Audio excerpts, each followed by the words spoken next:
اللهم صل علی سیدنا محمد وعلی آل سیدنا محمد۔ ایک رشتہ ایسا ہے جس کو سب سے زیادہ قرآن مجید فرقان حمید میں بیان کیا گیا، اور وہ ہے میاں بیوی کا رشتہ۔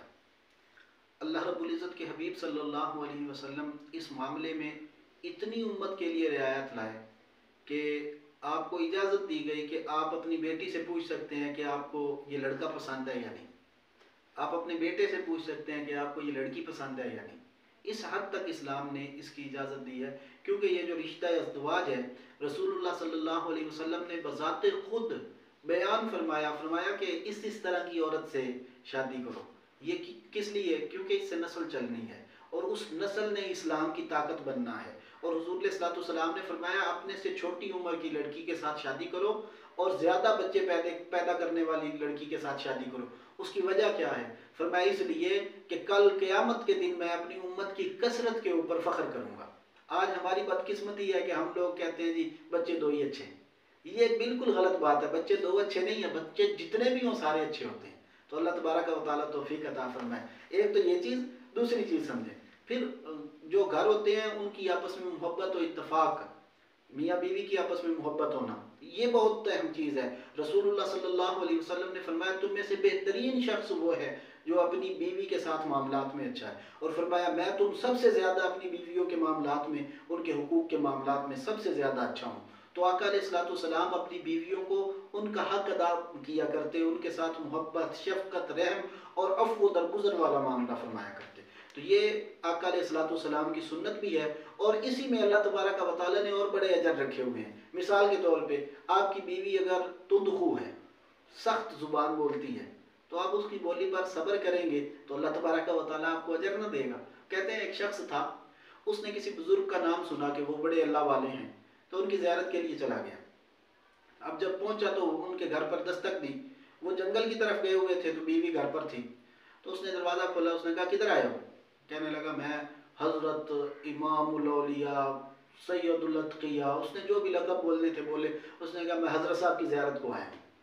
تو وہ کہنے لگے جا ہے تیرا بیڑا غرق ہے، تیرا تے میں سفر ضائع گیا، او امام الاولیاء، او تے انج وہ بیوی تھی۔ تو اس نے بس نیگیٹو باتیں کرنی شروع کر دی۔ تو اس کا دل تو ٹوٹ گیا، بیچارے نے کہا چلو آ تو گیا ہی ہوں، تو جیسے بھی ہیں اب زیارت تو کر جاؤں۔ تو کہنے لگا اچھا بتا تو دیں کدھر ہے؟ تو وہ کہنے لگی کہ وہ جنگل میں گئے ہوئے ہیں۔ تو وہ جنگل کی طرف گیا، آگے بڑھ کے دیکھا تو وہ آگے سے آ رہے تھے، شیر پر سوار تھے اور ہاتھ میں سانپ پکڑا ہوا تھا۔ شیر بھی تابع اور سانپ بھی تابع، ہاتھ میں سانپ ہے اور شیر کے اوپر سواری کر رہے ہیں۔ اللہ کی بارگاہ میں اتنا بڑا مقام کہ مخلوق بات مانتی ہے۔ تو جب اس نے یہ مقام دیکھا تو اس کی آنکھوں سے آنسو جاری ہو گئے۔ کہنے لگا حضرت صاحب، تو انہوں نے فرمایا لگتا ہے تم گھر سے ہو کے آئے ہو۔ تو وہ کہنے لگا ہاں گھر سے ہو کے آیا ہوں، لیکن ایک بات نہیں سمجھ آئی کہ ادھر آپ کو اللہ نے اتنا بڑا مقام دیا ہے، ادھر آپ کی بیوی اتنی سخت باتیں کرتی ہے، تو یہ کیا ماجرا ہے؟ تو وہ فرمانے لگے یہ مقام اس کی باتوں پر صبر کرنے کی وجہ سے تو اللہ نے دیا ہے، تو بیوی کی باتوں پر صبر کرنے سے بھی ہدایت مل جاتی ہے۔ تھوڑا بہت کچھ نہیں ہوتا، اگر آپ صبر کر جائیں گے آخرت کا بھی اجر ہوگا، اور دنیا کی زندگی بھی آپ کی جو ہے نا وہ بڑی آسانی سے گزرے گی۔ اور بیویاں کم ہی ہیں کہ کسی کو مان لیں۔ وہ کہتے ہیں نا کہ ایک بزرگ تھے تو ان کی بیوی نہیں مانتی تھی، ان کو کہتی تھی ایسے ہی ہے۔ تو ایک دن ان کو وجد ہو گیا تو وہ چوک میں جو ہے ہوا میں اڑنا شروع کر دیا انہوں نے۔ تو وہ واپس گھر آ گئی دیکھ کے، ان کی بیوی تھی، اس نے پہچانا نا۔ وہ جب گھر آئے نا تو کہنے لگی آپ کون سے اللہ کے ولی ہیں؟ اللہ دا ولی تے او سی جڑا ویکھو ہوا چڑتا پیا۔